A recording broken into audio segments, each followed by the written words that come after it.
건강 365 포인트 쏙쏙. 우리가 꼭 알아야 할 부분들을 정리해드립니다.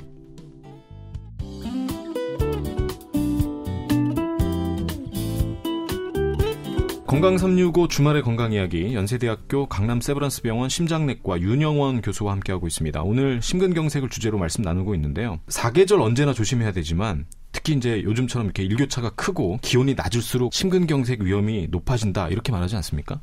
겨울에 특히 이 심근경색에 대한 주의가 당부되는 이유, 이건 어디에 있을까요? 사실 이제 쭉 통계적으로 분석을 해보면은 항상 일정하게 날씨가 추워질 때, 그러니까 일교차가 커지고 기온이 내려갈 때 심근경색증의 발생이 증가된다는 연구가 항상 그렇게 일정하게 나옵니다. 이거는 우리나라뿐만이 아니고 전 세계적으로 통계 연구를 봐도 공통적으로 나타나는 건데요.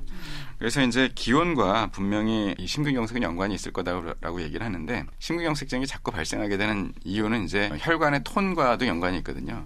그래서 기온이 낮아지면 혈압이 상승되고, 혈압이 상승되는 것과 그다음에 또 혈관이 수축되는 것, 이런 것이 다 영향을 미쳐가지고 심근경색증의 그런 발병 위험을 높이는 것이 아닐까 이렇게 생각하고 있습니다.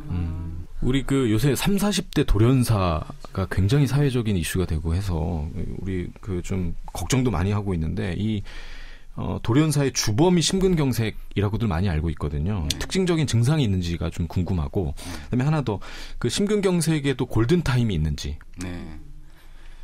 돌연사를 일단 말씀드리면, 돌연사라고 하는 거는 이제 증상이 발생된 다음에 1시간 이내에 돌아가시는 경우를 돌연사라고 얘기를 합니다. 정의상. 그런데 대부분 그런 돌연사는 뭐 다른 이유도 있겠지만 급성 심근경색증이 80% 이상 정도의 원인을 차지하고 있고요. 심근경색이 돼서 심장 근육이 괴사된다고 하지 않았습니까? 근데 심장 근육이 괴사되는 것만으로 그렇게 1시간 이내에 환자가 급작스럽게 사망하는 경우는 드물죠. 통증이 막 오긴 하지만. 그렇지만 이 심장 근육이 괴사되는 과정에서 갑작스럽게 심실 빈맥 또는 심실 세동이라고 하는 아주 위험한 부정맥이 갑자기 발생을 하거든요. 그 심실 세동은 이렇게 심장이 규칙적으로 펌프를 계속 해줘야 피를 받아서 전신으로 돌려주는데, 심장이 펌프를 못하고 갑자기 부르르 떠는 상태가 되는 거예요. 그렇게 되면은 가슴이 막 아프다고 얘기를 하다가 갑자기 환자가 심장이 전혀 펌프를 못하니까 뇌로 혈액 공급이 안 되니까 갑자기 그냥 실신을 하는 거죠. 그래서 심근경색증에서 이제 뭐 이렇게 영화 보면 가슴 아프다고 막 이러다가 갑자기 환자가 쓰러지지 않습니까? 그런 쓰러지는 현상이 바로 심실세동 때문에 발생하는 거고, 대부분의 심근경색에 의한 돌연사는 다 심실세동 때문에 그렇습니다. 근데 그 특징적으로 심실세동이라고 하는 것은 심장 근육의 허혈성 이런 변화가 별로 없었던 경우에 더 많이 나타납니다. 그게 무슨 얘기냐면, 협심증 같은 게 미리 증상이 있어가지고 쭉 심장 근육이 혈액 공급을 덜 받아본 이런 이 경험이 있으면 그런 심실세동이 덜 나오거든요. 그렇기 때문에 오히려 나이가 드신 분들, 그러니까 협심증이 있고 미리 심장 질환이 좀 있어가지고 그런 분들한테 심경색이 발생하는 경우는 오히려 돌연사가 그렇게 많지 않은데, 갑작스럽게 뭐 젊은 사람들 같은 경우에 뭐 30대, 40대 초반 뭐 이런 분들 같은 경우에는 혈관이 많이 좁아져 있지가 않거든요. 많이 좁아져 봤자 한 5, 60% 정도 좁아지는데, 그런 정도 혈관에서는 심장 근육이 혈액 공급을 잘 못 받는 경험이 없거든요. 그러다가 갑자기 이게 혈액 공급이 100% 차단돼 버리면 갑자기 심실세동이 발생하면서 돌연사가 더 많은 거죠. 그렇기 때문에 젊은 나이에 발생하는 심근경색이 오히려 조금 더 위험하다. 이렇게 말씀드릴 수가 있겠습니다. 그러니까 쉽게 말하면 이거는 만성일 때보다는 급성일 때 더 위험하다는 얘기군요. 그리고 아까 골든타임 얘기를 해주셨는데, 골든타임 같은 경우에는 예전에는 이제 한 6시간이 골든타임이다 이렇게 얘기를 했습니다. 그거는 이제 뭐냐면, 통증이 시작된 다음에 6시간 이내에 혈관을 다시 개통시켜주면, 피가 다시 갈 수 있게 해주면 심장 근육의 전체 층이 다 망가지는 거를 예방을 할 수가 있다. 이렇게 해가지고 6시간 골든타임을 했는데, 요즘에는 골든타임이라고 하는 그런 개념이 따로 없고요.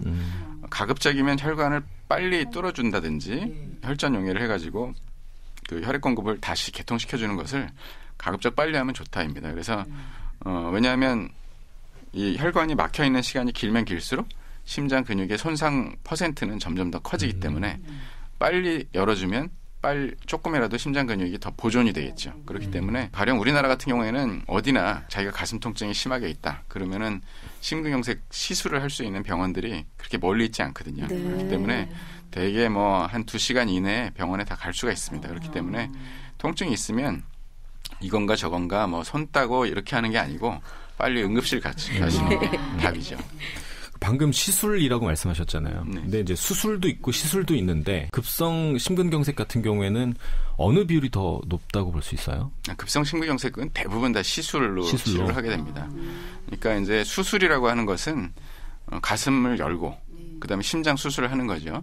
근데 급성 심근경색이 왔는데 시술로 먼저 시도를 하겠지만 시술이 안 되는 경우에 이제 수술을 하게 되는데 그런 경우는 환자 예후가 굉장히 좋지는 않습니다. 근데 대체적으로 뭐 거의 90% 이상, 95% 이상의 경우에 시술로 치료가 되고요.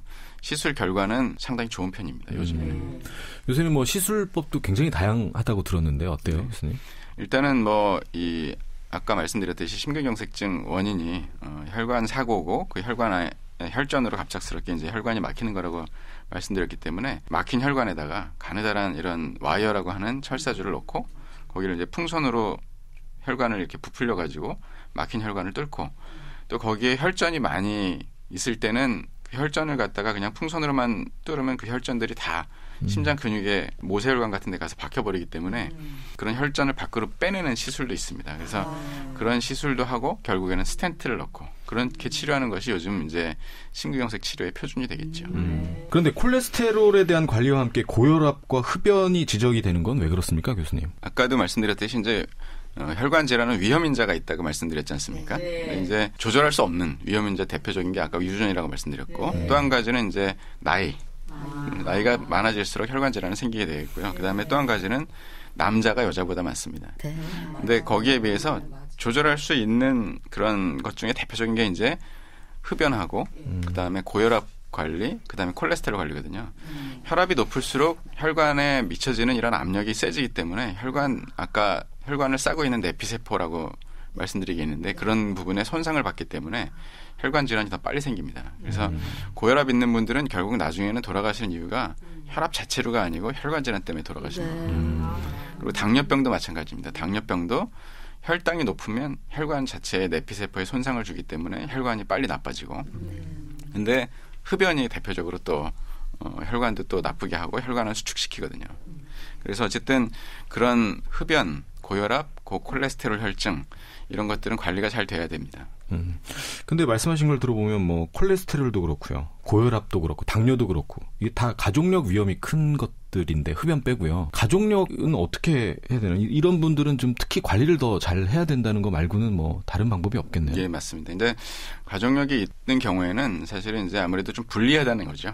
불리하다는 거지만 그렇다고 그래가지고 뭐 방법이 없는 건 아닙니다. 네. 그래서 일단은 본인이 할 수 있는 그 조절을 잘 해야 되는데 중요한 거는 아까 말씀드렸듯이 고혈압, 당뇨, 고지혈증, 고콜레스테롤 혈증 같은 것들이 전부 다 가족력이 있을 수가 있거든요. 그런데 그런 것들은 전부 다 약물 치료를 해가지고 정상에 가깝게 조절할 수 있는 방법이 있습니다. 그렇기 때문에 혈압이 높은 분들은 혈압약 드셔야 되는 거고 그다음에 당뇨가 있는 분들은 당뇨약을 써가지고 조절하시면 됩니다. 그래서 당뇨도 있다 하더라도 약을 잘 써서 조절하면은 정상인과 비슷하게 혈당을 조절할 수가 있지 않습니까? 그리고 콜레스테롤도 마찬가지입니다. 그래서 약이 좋은 약들이 많이 개발이 돼 있기 때문에 그런 가족력이 있고 좀 조기에 그런 위험인자들이 성인병 같은 것들이 발병된 분들 같은 경우에는 의사랑 상의해서 적절한 시기에 약물 치료를 빨리 시작하는 게 좋습니다. 네. 콜레스테롤에 대한 관리, 뭐 특히 가족력이라든가 심혈관 질환의 경험이 있는 그런 고위험군이라면 각별히 신경을 써야 한다. 이런 거 기억하시기 바랍니다. 말씀 잘 들었습니다. 연세대학교 강남 세브란스 병원 심장내과 윤영원 교수님이었습니다. 감사합니다. 네, 감사합니다.